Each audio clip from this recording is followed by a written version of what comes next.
மனமகிழ்ச்சி நாள் இந்த சமூகத்தில் ஒப்பு கொடுக்கிறோம். அந்த வார்த்தை இந்த சமூகத்தில் ஒப்பு கொடுக்கிறோம். கர்த்தர் இடைப்பட்டு மத்தியில் பேசுவோம். நீங்கள் பசுத்த ஆவியானவர் என்று சொல்லப்பட்ட கர்த்தர் அவங்களே நீ பயன்படும் மொழி மறைத்து நீ வெளிப்படுகிறாங்க. பேசுவேன் நாங்கள் சொல்லிட்டு நல்லது அப்படியே நமக்கு சங்கீதங்கள் நடந்தது இதோடு இணைந்தவர்கள் பேசணும்.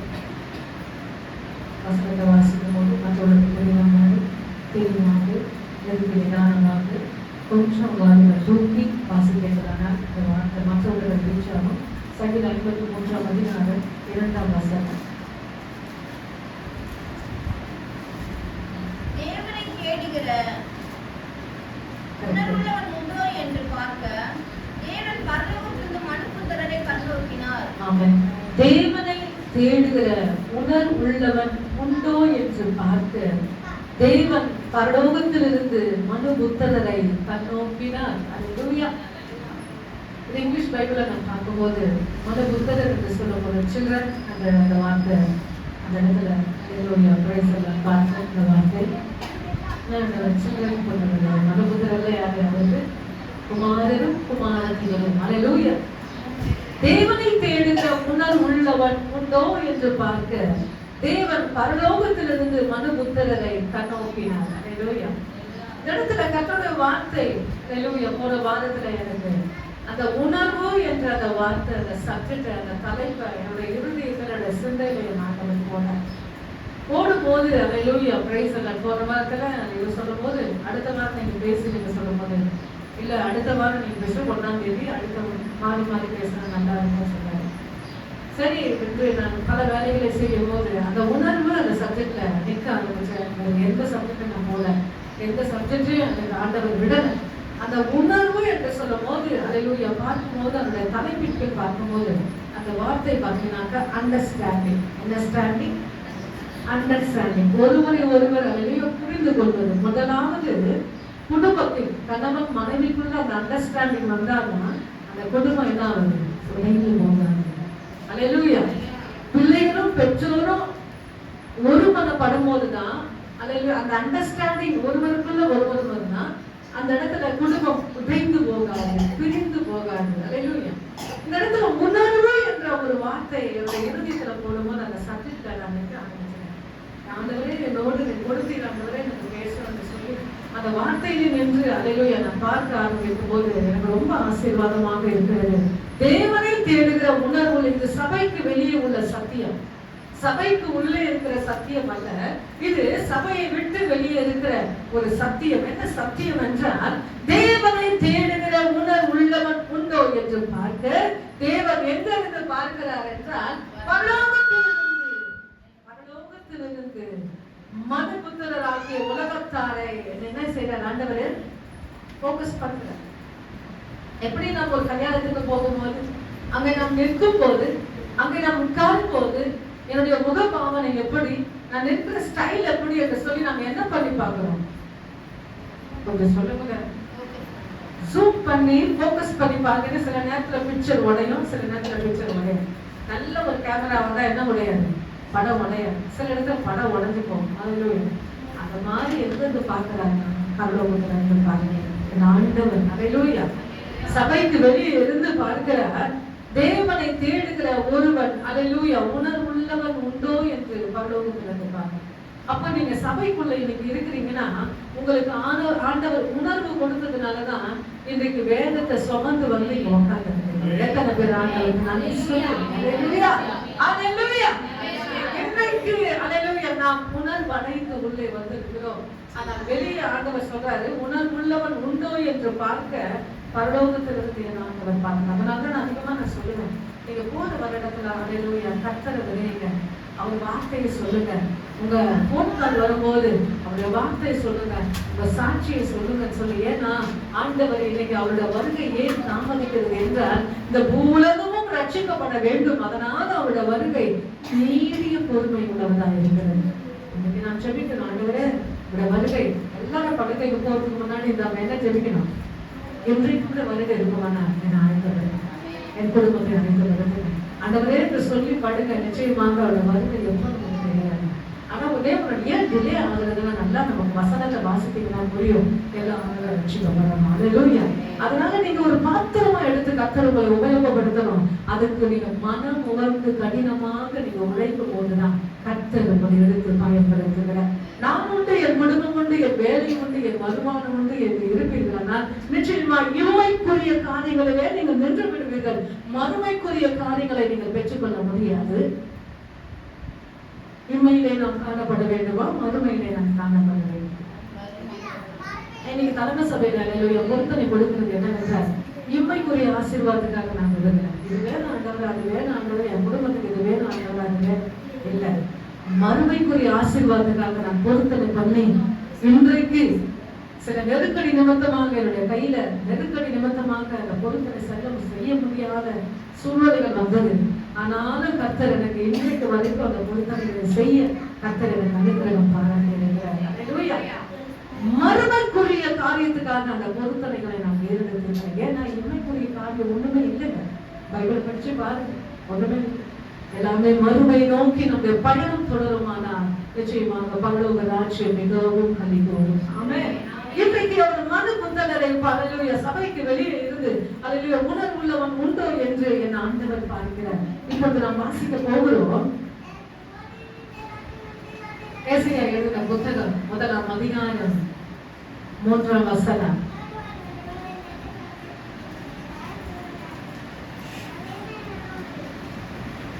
ஏசாயா 1ஆம் அதிகாரம் கொஞ்சம் பாஸ்டா வாசிக்க நல்லா இருக்கும்.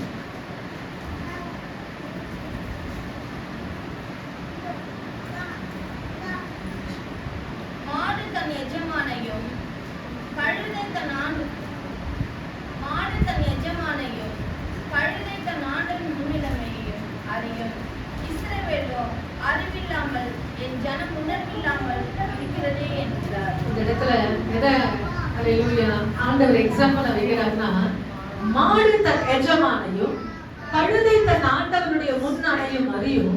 இஸ்ரவேலோ இஸ்ரவேலோ என்றால் அந்த இடத்துல நீங்களும் நானும் தான். அல்லேலூயா. என் ஜனங்கள் அறிவில்லாமலும் என் ஜனம் உணர்வில்லாமலும் இருக்கிறது. என் ஜனம் சொல்லி மாற்றி சொல்றாங்க.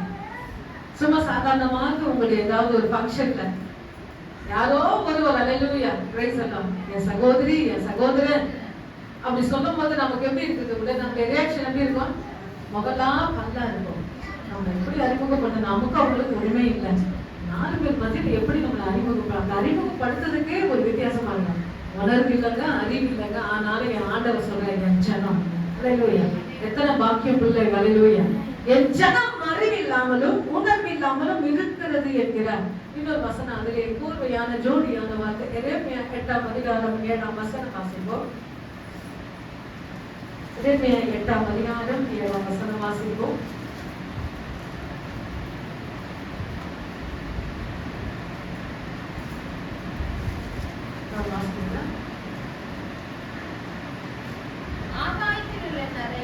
நாரை நாரை தன் வேலையை அறியும். காட்டுப்புறா கொக்கும் தகைலான் குருவியும் தங்கள் வாரத்திற்கு காலத்தை அறியும். என் ஜனங்களும் கர்த்தரின் நியாயத்தையும் அறியார்கள் என்று கர்த்தர் உரைக்கிறார் என்று சொல். ஆமென், ஆமென். ஆகாயத்தில் உள்ள நாரை முதலாய் தன் வேலையை அறியும். காட்டுப்புறாவும் கொக்கும் தகைலான் குருவியும் தாங்கள் வரத்தக்க காலத்தை அறியும். என் ஜனங்களோ கர்த்தரின் நியாயத்தை அறியார்கள் என்று கர்த்தர் உரைக்கிறார் என்று போய் சொல்லுகிறார். அல்லேலூயா. இந்த இடத்துல நம்மளே எத்தனை அறிவு படிச்சிருக்கோம் சொல்லுங்க? 6 அறிவு. ஆனா இங்க எக்ஸாம்பிளை யார் வைக்கிறார்? ஆண்டவர் 5 அறிவு உள்ள அல்லேலூயா காகத்தையும் கொக்கையும் நாரையும் மாட்டையும் இந்த இடத்துல வைக்கிறார். ஆகாயத்தோட நாரை முதலாக தன் வேலையை அறியும். காட்டுப்புறாவும் கொக்கும் தகைவலான் புலியும் தங்கள் வரத்தக்க காலத்தை அறியும். என் ஜனங்களோ கர்த்தரின் நியாயத்தை அறியார்கள் என்று கர்த்தர் உரைக்கிறார் என்று சொல். எவ்வளவு நேரம் அப்படி நம்ம யோசிக்கணும். சபைக்கு வெளியே கர்த்தர் தேவனை அறிகிறவன் உணர்வுள்ளவன் உண்டோ என்று பரலோகத்திலிருந்து பார்க்கிறாங்க. இப்ப சபைக்குள்ள வந்துட்டவங்க இப்போ வசனம் சொல்லுகிறது, எல்லாமே தன்னுடைய வேலையை அறியுது, ஆனா என் ஜனம் உணரலையே.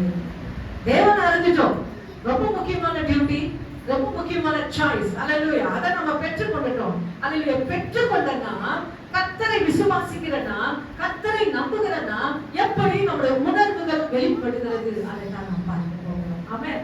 அல்லேலூயா. எல்லாமே அறிகிறது, ஆனா என் ஜனங்கள் உணர்வில்லையே, என் ஜனங்கள் நியாயத்தை அறிய முடியலே என்று என் ஆண்டவர் அன்பராயிருக்கிறார். அல்லேலூயா. ஏசாயா 59ஆம் அதிகாரம் 8ஆம் வசனம் வாசிப்போம். ஏசாயா 59 8ஆம் வசனம் வாசிப்போம்.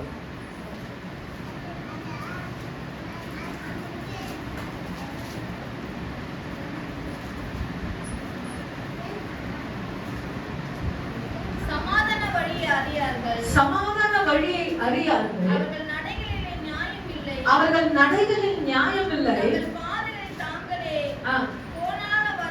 கோணலாக்கிக் கொண்டார்கள், அவைகளில் நடக்கிற ஒருவனும் சமாதானத்தை அறியான். ஆமென். அல்லேலூயா. சமாதான வழி அறியார்கள், அவர்கள் நடைகளில் நியாயம் இல்லை, தங்கள் பாதைகளை தாங்களே கோணலாக்கிக் கொண்டார்கள். என்னுடைய ஸ்டைல நான் என்ன பண்ணிட்டேன், என்னுடைய பாதையை நான் என்ன பண்ணிட்டேன், நானே கோணலாக்கிட்டேன். அதனால என்ன ஆயிடுச்சுன்னா, அவைகளில் நடக்கிற ஒருவனும் சமாதானத்தை பெற்றுக்கொள்ள முடியாது. தேவன் பண்ணிட்டார் ஆண்டவர்னால சொல்ல முடியாது. என்னுடைய பாதை, என்னுடைய காரியத்தை நானே கோணலாக்கி கொள்ளும் போது சமாதானத்தை பெற்றுக்கொள்ள முடியாது. எனக்கு உணர்வு ரொம்ப முக்கியமான காரியம். அல்லேலூயா. உணர்வு அடையும் போதுதான் கர்த்தருடைய ஆசீர்வாதங்களை நான் பெற்றுக்கொள்ள முடியும். அல்லேலூயா. இன்னொரு வசனம் வாசிங்க. தாவீது சொல்லுகிறார் இந்த ஒரு வார்த்தை, சங்கீதம் 119 34ஆம் வசனம் வாசிப்போம். சங்கீதம் 119. இந்த உணர்வை அடையும் போது அதுல என்ன ஆண்டவர் கொடுக்கிறாரு, அந்த அல்லேலூயா வார்த்தையை நாம் பார்க்க போகிறோம். சங்கீதம் 119 34. எனக்கு உணர்வுகளை தாரும், அப்பொழுது நான் ஒரு வேதத்தையும் பற்றி கொண்டு என் முழு இருதயத்தோடு அவரை கைக்கொள்ளுவேன். ஆமென். அல்லேலூயா. எனக்கு உணர்வை தாரும், அப்பொழுது நான் உமது வேதத்தை பற்றி கொண்டு என் முழு இருதயத்தோடு அதை கைக்கொள்ளுவேன். அல்லேலூயா. எதை பற்றி கொள்ளும் போது உணர்வு கொடுத்தாதான் ஆண்டவரே, நான் வேதத்தை முழுசா பற்றி கொண்டு என் முழு இருதயத்தோடு அதை கைக்கொள்ளுவேன். சில பேர் பாத்தீங்கன்னாக்கா வசனத்தை வாசிப்பாங்க, வசனத்தை கேட்பாங்க, ஆனா செயல்பாடுக்குள்ள என்ன செய்ய முடியாது, அவங்க போக முடியாது, போகவும் மாட்டாங்க. ஏன்னா நீங்க ஒரு ஸ்டெப்பு கால வச்சாதான் ஆண்டவர் தெய்வீகமான பலத்தை உங்களுக்கு கொடுப்பாங்க. இல்ல என்னால வர முடியாது, உள்ள என்னால போக முடியாது, அங்கேயே நீங்க பேக்கப் பண்ணிட்டீங்கன்னா அங்கேயே நின்றுடுவீங்க. அல்லேலூயா. நீங்க தாவீது சொல்லுகிறார், எனக்கு உணர்வை தாரும், அப்பொழுது உங்களுடைய வேதத்தை நான் பற்றி கொண்டு முழு இருதயத்தோட சாதாரணமா இல்லாங்க முழுசா எல்லாமே ஆண்டவர் தான் கேட்கிறாரு. உள்ள வந்துட்டு என்ன எப்படி வரணும், வெளியே என்ன பாக்குறாரு, உணர்வுள்ளவன் உண்டோ என்று பார்க்கிறாரு. நீங்க உணர்வடைஞ்சு உள்ள வந்துட்டீங்க. இப்போ முழுசா அந்த ஆண்டவருக்கு முழு ஆத்மாவை, முழு அன்பை, முழு பாசத்தை உங்களால கொடுக்க முடியுதா? கொஞ்சம் நீங்க செக் பண்ணுங்க. மற்றவங்க நம்ம செக் பண்றோமோ இல்லையோ, நம்மளை செக் பண்ணுங்க. அல்லேலூயா. உங்களை என்ன செய்யணும், செக் பண்ணணும். இந்த இடத்துல நான் எப்படி இருக்கிறேன், இந்த காரியத்துல நான் எப்படி இருக்கிறேன், இந்த பாடல் பாட எனக்கு என்ன உண்டு, தகுதியா, இந்த காரியங்களை செய்ய எனக்கு தகுதியா, உங்களை நீங்க என்ன செய்யணும், செக் பண்ணணும். அல்லேலூயா. இந்த இடத்துல தாவீது சொல்கிறார், எனக்கு உணர்வை தாங்க, அப்போ முழு ஆத்மாவோடு முழு இருதயத்தோடு அந்த வார்த்தைகளை நான் கைக்கொள்வேன். இப்போ நான் வாசிக்க போகிறோம் அதே 119 73 வாசிங்க.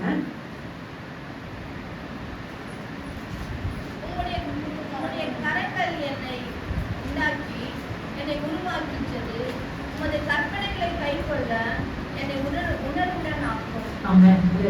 தாவீது சொல்கிறார், உம்முடைய கரங்கள் என்னை உண்டாக்கி. இன்னைக்கு யாரு உண்டாக்குனாரு?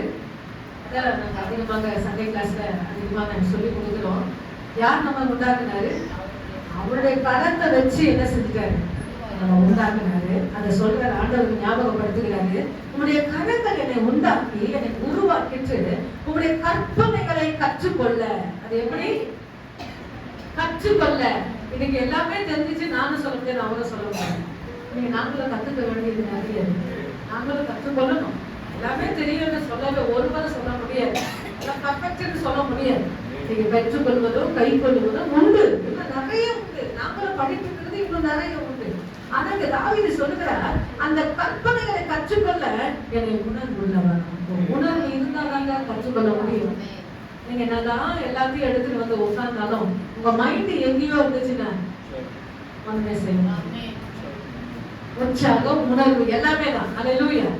அந்த உணர்வு வந்துச்சுன்னாக்கா ஆட்டோமேட்டிக்கா உங்களுக்கு என்ன வந்துடும்? உற்சாகம் வந்துடும். நான் இங்க இருந்து உங்களை சொல்ல தேவையில்ல, அவரு இங்க இருந்து கை தட்டுங்க, முட்டி போடுங்க, எதுவுமே நான் சொல்ல தேவை. நாங்க உட்காந்து நின்று பாட்டு பாடினா போதும், ஆட்டோமேட்டிக்கா அந்த நடக்குது. அல்லேலூயா. அவர் செய்ய வேண்டிய காரியம் செஞ்சுட்டே இருப்பாங்க. அல்லேலூயா. விசுவாசத்தோடு ஒரு வியாதியோ ஒரு பலவீனமோ உங்க நெப்பி போய் நிக்கணும். இதுதான் எங்களுடைய கடமை. என்ன செய்யணும்? போய் நிக்கணும். ஆட்டோமேட்டிக்கா அவர் செய்யணும். அல்லேலூயா. நாங்கள் இல்ல, ஆட்டோமேட்டிக்கா கர்த்தர் செய்கிறார். அல்லேலூயா. அதனாலதான் சொல்றேன், நீங்க உள்ள வந்து உட்கார்ந்துட்டீங்கன்னா முழுசா எல்லாமே நீங்க கொடுத்துட்டீங்கன்னா அவர் அந்த பாத்திரத்தை எடுத்து அவர் வதைக்கிறவராக, உண்டாக்குகிறவராக, உருவாக்குகிறவராக இந்த பாத்திரத்தை எடுத்து நடத்தலாம். சில பாத்திரம் பாத்தீங்கன்னா ஸ்டவ்ல வைக்க முடியாது, சில பாத்திரம் பாத்தீங்கன்னா டேபிள்ல நிற்கும், டைனிங் டேபிள்ல நிற்கும். அந்த பாத்திரத்தை நீங்க எங்க வைக்க முடியாது? ஸ்டவ்ல வைக்க முடியாது. அல்லேலூயா. என் ஆண்டவர் பார்க்கணும், இந்த பாத்திரம் இவளை, இந்த சகோதரியை, இந்த சகோதரனை இதுக்கு எடுத்தா நல்லா இருக்கும் சொல்லி அந்த பாத்திரத்தை ஆண்டவர் எடுத்து நடத்தணும். அப்படியே நம்ம வாழ்க்கை இருக்குமானா நிச்சயமா அவர் எடுத்து நடத்துவாங்க. நான் ஒண்ணுமே செய்ய மாட்டேன், நான் ஒண்ணுமே செய்ய மாட்டேன், நீங்க நின்று ஓரமா நின்றீங்கன்னா 4 பேர் மாதிரி தான் இருப்பீங்களே தவிர உங்களை ஒரு விசேஷமா ஆண்டவர் எடுத்து நடத்த முடியாது. விசேஷமாக வித்தியாசமாக ஆண்டவர் எடுத்து நடத்துமானால் இன்னைக்கு கொஞ்சம் நான் என்ன செய்யணும்? கடினமா உழைக்கணும், சபைக்கு வரணும், கையை கட்டணும், ஜெபிக்கணும், பாடணும், வார்த்தைகளை கேட்கணும். அது வெளியே போய் நான் என்ன செய்யணும்? டிராவல் பண்ணி அதை நான் சொல்லணும். நான் எங்க நிக்கிறனோ அந்த வார்த்தைகளை நான் விதைக்கணும். அல்லேலூயா. உங்ககிட்ட 1000 பேர் ஆண்டவர் கொண்டு வரலாம், உங்ககிட்ட ஒரு 50 பேர் கொண்டு வரலாம், உங்ககிட்ட ஒரு 5 பேரை கொண்டு வரலாம். அவங்களை வழி நடத்த கர்த்தர் உங்களை ஒரு பாத்திரமா எடுத்து நடத்த வேண்டுமானால் அல்லேலூயா. அந்த இடத்துல என்னுடைய பாத்திரத்தை நான் எங்க வச்சிருக்கிறேன்? டேபிள் மேல இருக்கிறதா, அந்த ஸ்டவ் மேல இருக்கிறதா, அவர் எப்படி நடத்த போறான்னு சொல்லி அந்த பாத்திரத்தை நீங்க மனைக்கு ஒப்பு கொடுப்பீர்கள். ஆனால் நல்ல அழகான ஒரு பாத்திரத்தை ஆண்டவர் எடுத்து நடத்துகிறவராக. அல்லேலூயா. வாசிப்போம். அதே 119 104 வாசிப்போம். 119 104. உம்முடைய கட்டளைகளால் உணர்வடைந்து ஆதலால் எல்லா பொய் வழிகளையும் எரிக்கிறேன். கட்டளை என்ன சொல்லுகிறேன்? ஒரு ராஜா ஒரு சேர்ல ஒரு சிங்காசனத்துல உட்கார்ந்துட்டாருன்னா அவருக்கு என்ன பவர் உண்டு? கமாண்டிங் பவர் உண்டு, கட்டளை எடுக்கிற பயன் உண்டு. அல்லேலூயா. அந்த காரியத்தை இதை போய் செய்யணும், அவன் செஞ்சுதான் ஆகணும். இன்னைக்கு ஆண்டவர் நமக்கு என்ன கொடுத்துட்டாரு? கட்டளை கொடுத்துட்டாரு. இந்த வேதத்து மூலமாக இதை செய்யக்கூடாது கட்டாரு.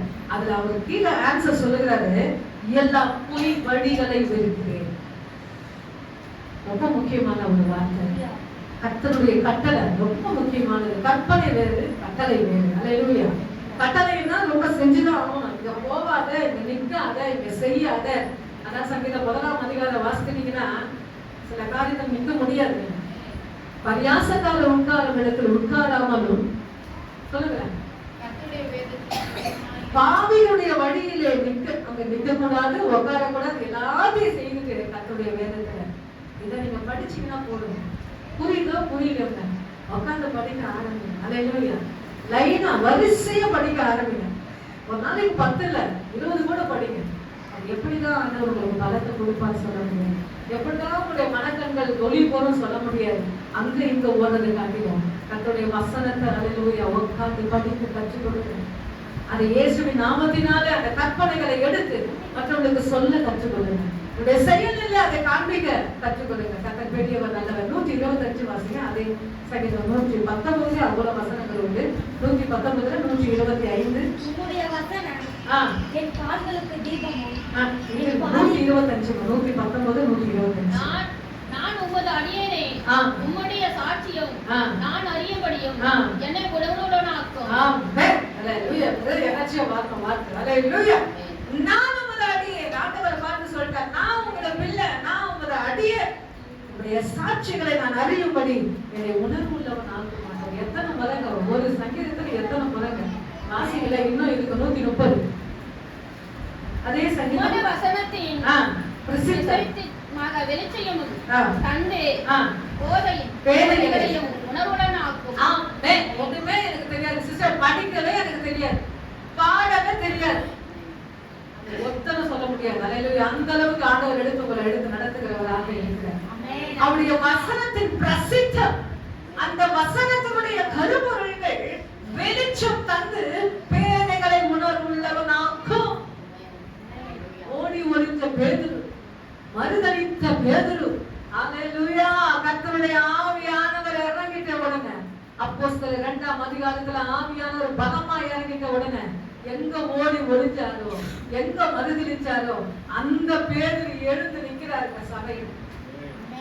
எழுந்து நின்று கர்த்தருடைய வாசம் ஒண்ணுமே புரியாதுங்க, அவருக்கு ஒண்ணு படிக்க தெரியாது, அவருக்கு ஒன்னே ஒண்ணு தெரியும், மீன் பிடிக்க மட்டும் தான் தெரியும். அதனால யாருமே எஸ்கேப் ஆக முடியாது. சிஸ்டர் எனக்கு இது தெரியாது, சிஸ்டர் எனக்கு அது தெரியாது, ஒருத்தரும் நீங்க என்ன செய்ய முடியாது, சொல்லவே முடியாது. பைபிள்ல உண்டுங்க, பேதுருக்கு ஒண்ணுமே தெரியாதுங்க, வெறும் வகையத்துக்கு போற மீனை பிடிச்சிட்டு வருவார், கை நிறைய வருமானம் இருக்கலாம். அந்த பேதுரு என் ஆண்டவர் ஊழியத்துல கொண்டு வந்த உடனே ஒரு நாள் ஹalleluya வேதனை வந்தது. ஹalleluya. ஆண்டவர் கல்வாரி மலைக்கு போறார் சொன்ன உடனே மறுதலிச்சாரு, ஓடி ஓடிட்டார்.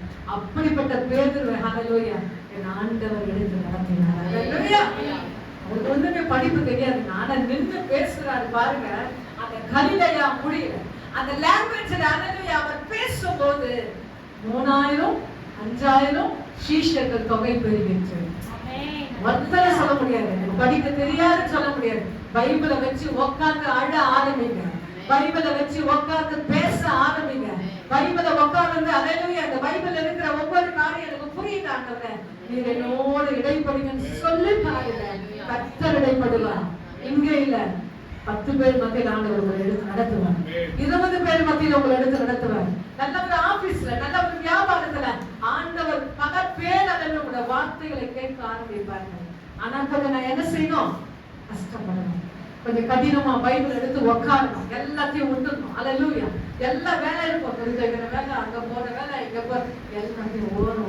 ஹalleluya. படிக்க ஆரம்பிங்க. இல்ல படிக்க தெரியல வச்சு ஹalleluya தேவ சமூகத்துல அழுது பாருங்க.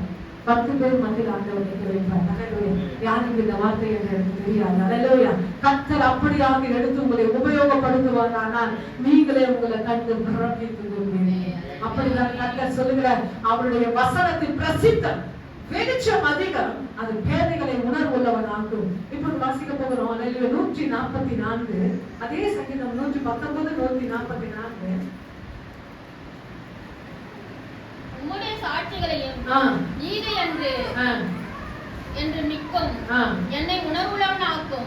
அப்பொழுது நான் எழுந்திருப்பேன். ஆமென். இப்போ ஆன்சர் லைனா வந்து பாருங்க, உணரும் போது வசனத்தை கைக்கொள்ளுவேன், உணரும் போது அந்த கட்டளைகளை ஹalleluya நான் பொய் சொல்லாமல் பாதுகாத்துக் கொள்ளுவேன். இப்பொழுது நான் உணர்ந்து கொள்ளும் போது, உங்களுடைய கற்பனைகளை நான் உணர்ந்து, உங்களுடைய சாட்சிகளை நான் கைக்கொள்ளும் போது என்னவா இருப்பேனா, பிழைக்கிறேன். எனக்கு நீங்க ஆண்டவர் அறிஞ்சினால படைச்சிட்டு, ஆண்டவர் அறியலன்னா நீங்க எப்படி இருப்பீங்க, என்னைக்கு மண்ணோட மண்ணு, புழுதிக்கு புழுதியாக, மண்ணுக்கு மண்ணாக என்னைக்கு நம்ம போயிட்டு இருப்போம். இன்னைக்கு ஆண்டவர் அறிஞ்சதுனால பைபிளை தூக்கிட்டு வந்து உள்ள வந்து உட்கார்ந்து கர்த்தர் எடுத்து நடத்துறாருங்க. சாட்சியை சொல்லுங்க, மறைச்சு வைக்காதீங்க. ஹalleluya. கர்த்தர் பெரியவர். ஹalleluya. மறைச்சு வைக்க கூடாது. ஹalleluya. அவரே இன்னைக்கு அப்போஸ்தலர் பவுலை நினைச்சு பாருங்க, அப்போஸ்தலர் இருந்து எபிரேயர் வரைக்கும் அவர் என்ன சொல்றாருன்னா, அங்கங்க சாட்சி சொல்றாரு. நான் போனேன், கிறிஸ்தவர்களை துன்புறுத்த போனேன், வழியில ஆண்டவர் வந்தாரு, என் கண் பார்வை போயிடுச்சு, அப்போ நான் தேவ சமூகத்துல ஒரு ஊழியக்காரர்கிட்ட போனேன், உபவாசம் போட்டேன், ஜெபம் பண்ண, என் கண்கள் தெரிய ஆரம்பிச்சது. சாட்சிகள் அப்போஸ்தலர் இருந்து எபிரேயர் வரைக்கும். ஹalleluya. இதாங்க சாட்சி சொல்லணும். சின்ன சின்ன சாட்சியா இருந்தாலும் ஹalleluya நம்ம மறைச்சு வைக்கணும். நீங்க மறைச்சு வச்சீங்கன்னா அடுத்த முறை ஆண்டவர் உங்களுக்கு செய்ய முடியாது. கர்த்தருடைய சாட்சிகளை நாம் கை கொள்ளணும், சொல்ல ஆரம்பிக்கும். அதன் மூலமாக பரலோக ராஜ்யத்தை நம்ம என்ன செய்யணும், கட்ட ஆரம்பிக்கணும். அல்லேலூயா. இப்பொழுது நம்ம வாசிக்க போகிறோம் சங்கீதம் 19:12 வாசிங்க. சங்கீதம் 19:12. கர்த்தாவே, நீர் ஸ்தோத்திரிக்கப்பட்டவர், உம்முடைய பிரமாணத்தை எனக்கு போதியும். 19:12 சங்கீதம். தன் பிழைகளையும் சொல்லுங்க. உணர்கிறவன் யார்? மறைவான குற்றங்களுக்கும் என்னை நீங்களாக்கும். ஆமென். கவனமாக படிக்க வேண்டும். சங்கீதம் 19:12. தன் பிழைகளை உணர்கிறவன் யார்? சொல்லுங்க. தன் பிழை என்றால் குற்றம். எங்க நம்ம மிஸ்டேக் பண்ணோம் அதாவது சொல்ல செக் பண்ணுங்க. நீங்க செக் பண்ணுங்க. இன்னைக்கு நான் எங்க ஆண்டவர்கிட்ட இருக்கிறேன், எவ்வளவு தூரத்துல இருக்கிறேன், எவ்வளவு நெருக்கத்துல இருக்கிறேன், எவ்வளவு கிட்ட இருக்கிறேன். ஆக்சுவலி நீங்களே உங்களுக்கு என்ன செய்யலாம்? மார்க் போடலாம்.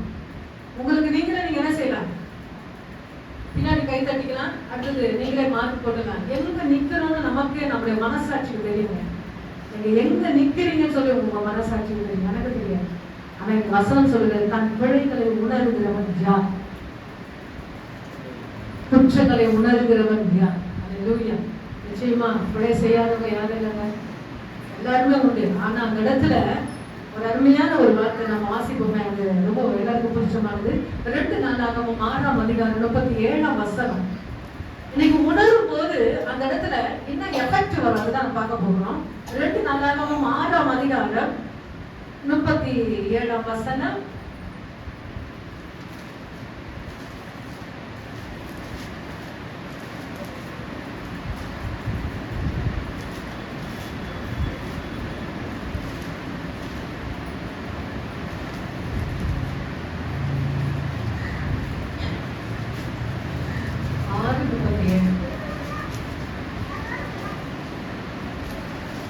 தினத்தோறும் என் பைபிள் எடுத்து படிப்பீங்கன்னா நிச்சயமா இந்த தடுமாற்றம் வராது.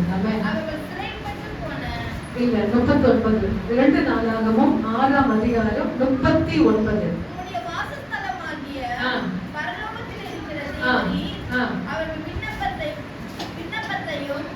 ஜெபங்களையும் கேட்டு அவர்கள் நியாயத்தை விசாரித்து உமக்கு விரோதமாக பாவம் செய்த 37 6:37. அதுல கொஞ்சம் மேல போங்க, கொஞ்சம் மேல. அதுதான் கரெக்ட். அவர்கள் சிறைப்பட்டு கரெக்ட். அவர்கள் சிறைப்பட்டு போன தேசத்திலே தங்கள் உணர்வு அடைந்து மனம் திரும்பி. உணர்வு வந்துச்சுன்னா அந்த இடத்துல என்ன வரும் சொல்லுங்க? மனம் திரும்பி. அல்லேலூயா. சில பேர் பாத்தீங்கன்னாக்கா சூட்ல என்ன செய்வாங்க? சில காரியம் செய்வாங்க. அந்த வசனம் வந்துட்ட உடனே சில பேர் சூட்ல என்ன பண்ணுவாங்க? அந்த ஒரு எஃபெக்ட்ல சில பேர் என்ன செய்வாங்க? ஒப்பு கொடுத்துருவாங்க. ஆனா கொஞ்ச நாட்கள் பிறகு பாத்தீங்கன்னாக்கா அப்படியே அவங்க என்ன செய்வாங்க? அதை விட்டுடுவாங்க. ஆனா இந்த இடத்துல சொல்லுகிறது, அவர்கள் உணர்வடைந்து மனம் திரும்பி. அப்ப உணர்வு வந்துச்சுன்னா அந்த இடத்துல ஆட்டோமேட்டிக்கா என்ன வருதுங்க? மனம் திரும்பி. அல்லேலூயா. சில பேர் உணர்வு வரும், ஆனா மனம் திரும்ப மாட்டாங்க. ஆனா நீங்க வசனம் சொல்லுகிறது, சாலமோன் சொல்லுகிறாரு, ஆண்டவரே இந்த ஆலயத்துல வந்து அவர்கள் உணர்வடைந்து மனம் திரும்பி நாங்கள் பாவம் செய்து அக்கிரமம் பண்ணி துன்மார்க்கமாய் நடந்தோம் என்று தங்கள் சிறையிருப்பான தேசத்திலே உம்மை நோக்கி கெஞ்சி, தாங்கள் சிறைகளாக கொண்டு போகப்பட்ட தங்கள் சிறையிருப்பான தேசத்திலே முழு இருதயத்தோடு முழு ஆத்துமாவோடு உம்மிடத்தில் திரும்பி தேவனீர் தங்கள் பிதாக்களுக்கு கொடுத்த தங்கள் தேசத்திற்கும் தேவனீர் தெரிந்து கொண்ட இந்த நகரத்திற்கும் உம்முடைய நாமத்துக்கு நான் கட்டின இந்த ஆலயத்துக்கு நேராக உம்மை நோக்கி விண்ணப்பம் பண்ணினார். அவர் ஆலயத்தை கட்டிட்டாருங்க. உள்ள வர ஜனங்க உணர்வு அடையணுமா? உணர்வு அடைஞ்சு அவர்கள் மனம் திரும்பி அவர்கள் ஜெபம் செய்யும் போது நீங்க ஏற்றுக்கொள்ளலாம். எவ்வளவு பெரிய வார்த்தை தான். ஆலயத்தை கட்டுறது ரொம்ப பெருசுங்க. சாலமோன் கொண்டு ஆண்டவர் ஆலயத்தை கட்டி முடிச்சாங்க. அது பாத்தீங்கன்னாக்கா தாவீது அவ்வளவு கவலை தகப்பன் முறையில பிதாக்கள் முறையில அவ்வளவு ஒரு ஒத்துழைப்பா இருந்து ஆலயத்துக்கு கட்ட வேண்டிய சகல பொருட்களை கொடுத்து நீ கட்டாத உள்ள கட்டணும் சொன்னாரு. அதே மாதிரி கட்டி முடிச்ச உடனே அவர் சொல்றாரு, அவர்கள் உணர்வடைந்து மனம் திரும்பி உள்ள வந்து அவர்கள் ஜெபிக்கும் போது அந்த ஜெபம் பரலோகத்துக்கு போகும். அதுதான் ரொம்ப முக்கியம். ஆலயத்துக்கு நீங்களும் நாங்க வரலாம், உணர்வு அடையணும். அடுத்தது நெக்ஸ்ட் என்ன நடக்கணும்? மனம் திரும்ப வேண்டும். மனம் திரும்பமானா நிச்சயமா அந்த ஜெபம் பரலோகத்தை அசைக்குங்க. அப்படி சிங்காசனத்துல சேர்ந்தோம். ஹalleluya. வேற எதுவுமே நீங்க செய்யலைங்க. உள்ளத்துல உணர்வு அடைந்து மனம் திரும்பி ஆண்டவரே இது போதும், ஆண்டவர் நீர் போதும் என்று உள்ளே வருவீர்களானா நிச்சயமா உங்களுடைய ஜெபங்கள் பரலோகத்தில். ஆமென். அடுத்ததாக நம்ம வாசிக்க போகிறோம் 2 நாளாகமம் 30:22 வாசிங்க. அதே 2 நாளாகமம் 30:22. யூதாவின் ராஜா எசேக்கியா 2 நாளாகமம் 30:22. கர்த்தருக்கு அடுத்த காரியத்தில் நல்ல உணர்வுள்ளவன் எல்லோரும் லேவியரோடும் எசேக்கியாரோடும் பச்சையமாக பேசின. இப்படியாய் அவர்கள் பண்டிகையின் 7 நாள் அளவு புசித்து தோத்திர பலிகளையும் செலுத்தி தங்கள் பிதாக்களின் தேவனாகிய கர்த்தரை துதித்துக் கொண்டு இருந்தார்கள். லேவியர்னா ஊழியம் செய்கிறவர்கள். எல்லா கோத்திரத்தை காட்டிலும் இந்த லேவியரை தனியா பிரிச்சார். அவருடைய டியூட்டிக்கு என்ன பண்ணிட்டார் ஆண்டவர்? இந்த லேவியரை பிரிச்சார். அந்த லேவியரிலும் அதுல ஒரு வித்தியாசம் உண்டு. அந்த வித்தியாசத்தை நான் சொல்ல போறேன். கர்த்தருக்கு அடுத்த காரியத்தில் நல்ல உணர்வுள்ள எல்லா லேவியரோடும் உள்ள குரூப் இருக்குங்க. அதுல உணர்வுள்ள லேவியர் எப்படிங்க வார்த்தை பாருங்க. அவருடைய ஊழியத்தை செய்யணும்னு ஆண்டவர் செலக்ட் பண்ணிட்டாரு. அதுல செலக்ட் பண்ணிட்டாரா உணர்வுள்ள லேவியர். அவங்க ஸ்தோத்திர பலிகளை செலுத்துறோம். கர்த்தருக்கு அடுத்த காரியம். கர்த்தர் தான் அவங்க பங்கு, கர்த்தர் தான் சொத்து அந்த லேவியர். ஆனா அவர் செய்யணும்னா ஸ்தோத்திர பலிகளை செலுத்தி கர்த்தரை துதித்து கொண்டிருந்தாங்க. இன்னைக்கு எங்க நான் நிக்கிறேன் நல்லா புரிஞ்சுங்க. அவங்க நல்லா இருக்காங்க, இவங்க நல்லா இருக்காங்க, ஐயோ வசனம் இப்படி இருக்கு அப்படி இருக்கு. ஆனா இன்னைக்கு நான் எங்க நிக்கிறேன்? எந்த இடத்துல நான் நிக்கிறேன்? கிட்ட நிக்கிறேன்னா தூரம் நிக்கிறேன்? செக் பண்ணுங்க. கிட்ட வர்றதுக்கு ஆரம்பிங்க. கிட்ட வர்றதுக்கு கொஞ்சம் ஃபாலோ பண்ணுங்க. ஆண்டவரோடு இணைஞ்சு ஒத்துழைப்பு நீங்க கொடுப்பீங்கன்னா கர்த்தர் எடுத்து உங்களை நடத்துவார். ஆமென். அடுத்ததாக நான் வாசிக்க போகிறோம். யோபு எழுதின புத்தகம் 13ஆம் அதிகாரம் 23ஆம் வசனம். யோபு இப்பொழுது சொல்லுகிறார், அவருடைய சரீரத்துல வேதனை, அவருடைய சரீரத்துல பருக்கள். அவர் சொல்லுகிற ஒரு வார்த்தை என்னவென்றால் யோபு 13:23 வாசிங்க.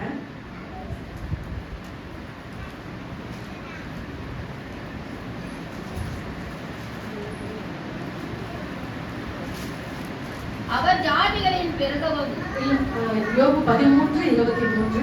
உம்முடைய கைகள் என்னை விட்டு இல்ல என் அக்கிரமங்களையும் பாவங்களையும் எத்தனை என் மீறுதலையும் என் பாவத்தில் எனக்கு உணர்த்தும். ஆமென். இன்னைக்கு ஆண்டவர்ட்ட சர்டிபிகேட் வாங்குறவரு யாரு?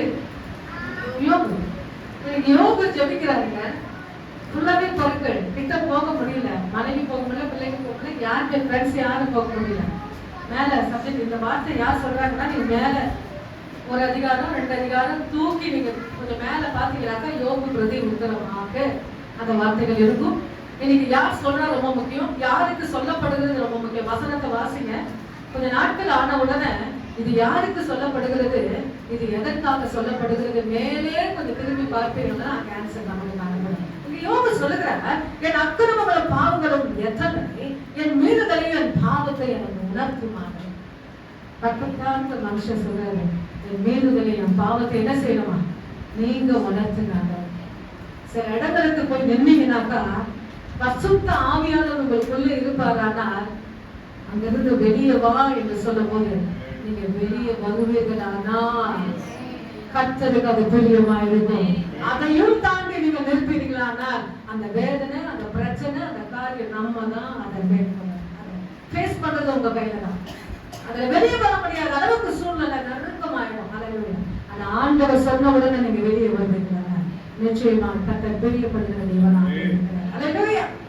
இன்னொரு வசனம் வாசிப்போம். எரேமியா 4ஆம் அதிகாரம் 22ஆம் வசனம் வாசிங்க. எரேமியா 4ஆம் அதிகாரம் 22. என் ஜனங்களே, மதியாதவர்கள் மதியற்றவர்கள் என்னை அவர்கள் அறியாதிருக்கிறார்கள்.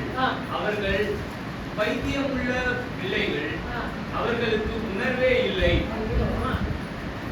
பொல்லாப்பு செய்ய அவர்கள் அறிவாளிகள், நன்மை செய்யவோ அவர்கள் அறிவில்லாதவர்கள். அப்ப கூட என் ஜனங்கள் சொல்றாங்க, ஆண்டவர் என்ன சொல்றாரு, அப்ப கூட விட்டு கொடுக்கல பாருங்க. அதுதாங்க நம்ம ஆண்டவர் ஸ்டைல அதுதான். என் ஜனங்களோ மதியற்றவர்கள், என்னை அவர்கள் அறியாதிருக்கிறார்கள். அவர்கள் பைத்தியமுள்ள பிள்ளைகள். அவளுக்கு உணர்வே இல்லை. பொல்லாப்பு செய்ய அவர்கள் அறிவார்கள், நன்மை செய்யவோ அவர்களுக்கு அறிவில்லை. ஒரு மற்றவர்களுக்கு பிரச்சனை கொடுக்கணும், ஒரு பாவத்தை பண்ணணும்னா அவங்க என்ன செய்வாங்களா? அறிவா இருப்பாங்க. எதுல அறிவா பாருங்க, அதுல அறிவாவே இருப்பாங்க. ஆனா நன்மை செய்யவே இல்லை அவங்களுக்கு, அறிவே இல்லை. சரி, அந்த காரியத்தை நாம ஏற்றுக்கணும். ஆண்டவரே, எனக்கு அது அந்த ஆண்டவரை எனக்கு தூரம் படுத்துறாங்க. அல்லேலூயா. நன்மை செய்யணும். என் மூலமாக இன்னைக்கு கூட ஒரு காரியத்தை ஒரு சில பேர் கொடுக்கணும்னா நம்ம நேரம் செய்யணும். இன்னும் நிறைய செய்யணும் ஆண்டவரை. இன்னும் இந்த கையில இருந்து நிறைய செய்யணும். நாங்க 2 பேரும் நல்லா செய்யணும் ஆண்டவரை. ஒருத்தருக்கே நாங்க என்ன செய்யக்கூடாது, போய் நிக்க கூடாது ஆண்டவரை. நாங்க 4 பேருக்கு நல்லது செய்யணும் ஆண்டவரை. 4 பேருக்கு நாங்க முடிஞ்ச வரைக்கும் செய்யணும் ஆண்டவரை. இந்த ஜீவன் இருக்கும் ஒரு காரியத்தை கொடுக்கும் போது நிச்சயமா நான் அதோட நிக்க மாட்டேன், இன்னும் செய்யணும் ஆண்டவரேன்னு சொல்லி ஜெபிச்சு பாருங்க. கர்த்தர் உங்களை கொண்டு ஆண்டவர் அற்புதங்களை செய்வார். அல்லேலூயா. இன்னொரு வசனம் வாசிங்க. மீகா எழுதின புத்தகம் 4ஆம் அதிகாரம். இந்த முடிக்க விரும்புகிறேன். மீகா 4:12. ஆனாலும் அவர்கள் கர்த்தருடைய நினைவுகளை அறியாமலும் அவருடைய யோசனையை உணராமலும் இருக்கிறார்கள். அவர் அரிக்கட்டுகளைப் போல அவர்களை களத்திலே சோதிப்பார். ஆமென். அல்லேலூயா.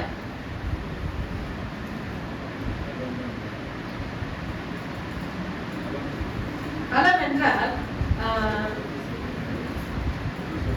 ஒன்று சரி. இந்த இடத்துல மீகா இந்த வசனத்தை நான் எடுத்துக்கிறேன். வேற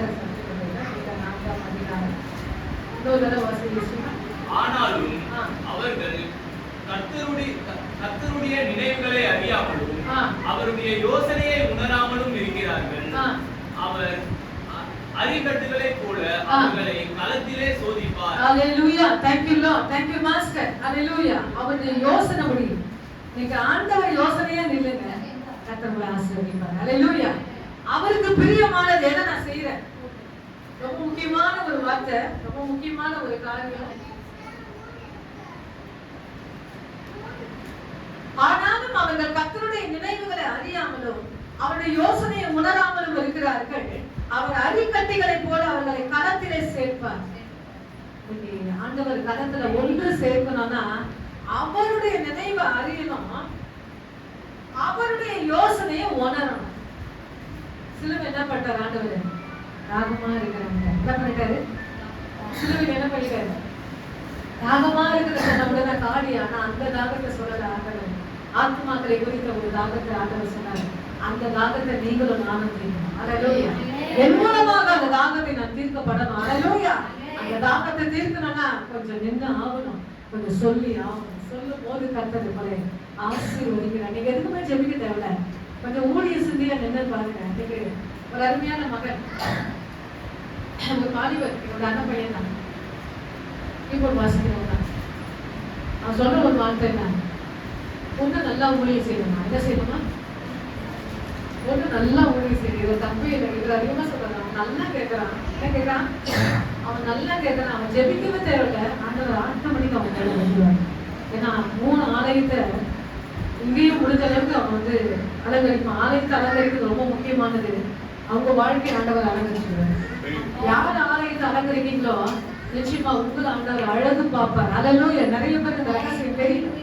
ஏதோ 4 பேர் மாதிரி வந்தேன் போனது இருக்கிறாங்க. ஆலயத்தை அழகு பாருங்க, அலங்கரிச்சு பாருங்க. இன்னைக்கு அவர் சொல்ல ஒரு வார்த்தை என்ன, அத்தை எந்த ஜுவல்ஸ் வேணும், என்ன ஒண்ணு என்ன செய்யணும், பிளைனா இருக்கணும். ஒண்ணு என்னங்க தப்பா. அடுத்தது என்ன செய்யறாங்கன்னா, ஒண்ணு ஊழியம் செய்யணும். சபையில உங்க இருக்க சபையில என்ன செய்யணும், ஊழியம் செய்யணும். அப்படி போட்டு எனக்கு பாருங்க நிச்சயமா தப்பு. நேற்று தினத்துல ஒரு வழியில போட்டு நான் முடிச்சு நினைச்சேன், அதுவே நல்ல ஒரு பெண் ஊழியம் செய்யற பொண்ணு நல்லா அருமையா கேட்கறாங்க. உங்கள்கிட்ட என்ன பட்டியல் போடுறான், இது வேணும் அது வேணும் சொல்றாங்க. அவன் மாற்றி எப்படி இருந்தாங்க. நிச்சயமாக பர்ஃபெக்டா லேட்டா கொடுத்தாலும் ஆண்டவர் எப்படி கொடுப்பாங்க, லேட்டஸ்ட் யாருக்கிட்டமே இருக்காது. அல்லேலூயா. அப்படிதான் இருக்கும். அவங்க கிட்ட இருக்கிற காலாட்டு, அவங்க கிட்ட இருக்கிற திறமை எல்லாம் அப்படிதான் இருக்கும். ஏன்னா அவன் இப்படி விற்கிறாங்க. நிச்சயமாக அப்படி வைக்க கற்றுக்கொள்ளுங்க. கர்த்தர் உங்களுடைய காரியத்தை கர்த்தர் ஆசீர்வதிப்பார். இன்னொரு வசனம் வாசிக்க 1 பேதுரு 1ஆம் அதிகாரம் 14 முடிக்க விரும்புகிறேன். 1 பேதுரு 1ஆம் அதிகாரம் 14-15.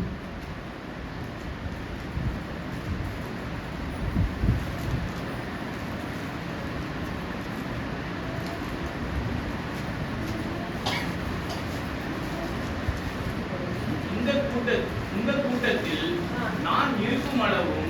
அவர்களை நினைப்பூட்டி இல்லம்மா, 1 பேதுரு 14 15. நீங்கள் முன்னே உங்களை அறியாமையினாலே கொண்டிருந்த இச்சையின்படியும் இனியும் நடவாமல் கீழ்ப்படுகிற பிள்ளைகளாய் இருந்து உங்களின் அழைத்தவர் பரிசுத்தராய் இருக்கிறது போல நீங்களும் உங்கள் நடக்கை எல்லாவற்றிலும் பரிசுத்தராய் இருங்கள். இங்க பேரு சொல்லுகிறார் தன்னுடைய புத்தகத்துல, நீங்கள் முன்னே உங்கள் அறியாமையிலே கொண்டிருந்த இச்சைகள் படி எல்லாமே எப்படி வந்தோம்? ஆண்டவருக்குள்ள வரதுக்கு முன்னாடி ரொம்ப பாவப்பட்டு பல காரியங்களை விழுந்து எழுந்துதான் நம்ம வந்திருக்கிறோம். அல்லேலூயா. முன்னே அப்படி நடந்துட்டீங்க, இப்ப என்ன செய்யணும்னா கீழ்ப்படுகிற பிள்ளைகளாய் நடந்து கொள்ளுங்க. வசனத்துக்கு என்ன செய்யணுங்க? கீழ்ப்படியணும். கீழ்ப்படுகிற பிள்ளைகளா இருந்து உங்களை அழைத்தவர் பரிசுத்தரா இருக்கிறது போல நீங்களும் உங்கள் நடக்கைகள் எல்லாவற்றிலும் பரிசுத்தராக இருக்கும். நம் ஆண்டவர் எப்படி தெய்வம்? பரிசுத்தம் உள்ள தெய்வம். பாவிகளை நேசிக்கிறவர் தான், எல்லாரையும் நேசிக்கிறவர் தான். ஆனாலும் ஒரு எப்ப பாத்தீங்கன்னாக்கா பெரிய கூட்டத்துக்கிட்டையும் பேசுவார் என் ஆண்டவர், தனித்தால் ஊழியத்தையும் செய்வார். பைபிள் எத்தனை பேர் படிச்சுக்கிட்டு இருக்கு? பிரதான ஜனங்கள் பொதுவான பிரசங்கெல்லாம் நிறைய பண்ணிக்கிறாரு. ஆனா சமாரியஸ்தரி கிட்ட வந்த உடனே அவங்க வாழ்க்கை மாத்திரம்னு அழகு அந்த கணத்துக்கிட்ட வந்து உட்கார்ந்து பேச ஆரம்பிக்கிறார். அல்லேலூயா. தனித்தால் ஊழியத்தை செஞ்ச பெருக்கூட்டத்திலையும் பேசினார். கர்த்தர் அப்படியே உங்களையே வச்சிருக்கிறார். அல்லேலூயா. ஆண்டவர் பரிசுத்தர். உங்கள் முன்னே நடந்துட்டீங்க, ஆனா இனி அப்படி நடக்காதீங்க. ஜனமே, என் தெய்வ ஜனமே, கர்த்தருடைய ஜனமே, இனி நடக்காதீங்க என்று அப்போஸ்தலன் பேதுரு இந்த இடத்துல சொல்லுகிறார். எல்லாருமே அந்த பாதையில இருந்து வந்தோம், ஆனா இன்னைக்கு பைபிளை தூக்கிட்டோம். நான் எப்படி இருக்கிறேன், என் நடக்கை எப்படி இருக்கிறது, மற்றவங்களை இழுப்புக்குள்ள கொண்டு வருவாங்க. அவங்க சபைக்கு போறாங்கம்மா, இந்த நேரத்துல பாத்துட்டீங்கன்னா அவங்க வீட்டுல இருக்க மாட்டாங்க. அவங்க என்ன சொல்ற பக்கத்துல இந்த டைமிங்ல வந்தா நீங்க எங்க இருக்க மாட்டாங்க? வீட்டுல இருக்க மாட்டாங்க, ஆலயத்துல போய் பார்க்கலாம். அப்படி நீங்க சாட்சி கேளுங்க. அவங்க அப்படிதான். அதையும் எந்த காரியத்துல அவங்க நிக்க மாட்டாங்க. ஒரு காரியத்துக்காக அது வேலை வந்துட்டான்னு சொல்லி வாசல்ல நின்ன சர்ச்சு வாசல்ல வந்து அந்த ரோட்ல விளையாடாருன்னு சொல்லும் போது அந்த வாசல்ல நின்றுட்டு இவரும் நிக்கிறாரு, குழந்தை விளையாடுது. அப்போ ஒரு சிஸ்டர், ஏன்னா எங்க தெரு ரொம்ப நாளா நான் பழக்கப்பட்ட தெரு, நான் இருந்த தெரு. அல்லேலூயா. அப்ப அவங்க சொல்றாங்க, அக்கா எங்க நிக்கிறீங்க? என்ன சொல்றாங்க வாசல்ல? அக்கா இங்க நிக்கிறீங்க. கொஞ்சம் அப்படின்னு நான் இதை பார்த்தேன். எப்பவுமே நிக்க மாட்டீங்கக்கா, இப்ப நிக்கிறீங்க. கீழே விழுந்து போறாங்க. ஏன்னா எல்லாரும் யார் பாக்குறா? நம்ம பக்கத்துல பாக்குறாங்க, பக்கத்துல கவனிக்கிறாங்க. நீங்க கவனிக்கிறீங்களோ அவங்க நல்லாவே நம்மளை கவனிக்கிறாங்க. அல்லேலூயா. ஆனா நம்முடைய நடக்கைகள் எப்படி? இவங்க இங்க நிக்க மாட்டாங்கன்னு சொல்லி யார் சொல்லணும்? அவங்க சொல்லணும். இவங்க கர்த்தருடைய பிள்ளைங்கன்னு யார் சொல்லணும்? நம்ம ஜனம், நம்ம பில்டிங், நம்ம எல்லை, நம்ம தெரு சொல்லணும். அல்லேலூயா. கர்த்தர் அப்படியாக கர்த்தர் நடத்த வேண்டும். ஆமென். இப்போது கடைசியாக நம்ம வாசித்து முடிக்க போகிறோம். உபாகம் 32ஆம் அதிகாரம் 10ஆம் வசனம் கடைசி. உபாகம் 32 10 வாசிங்க.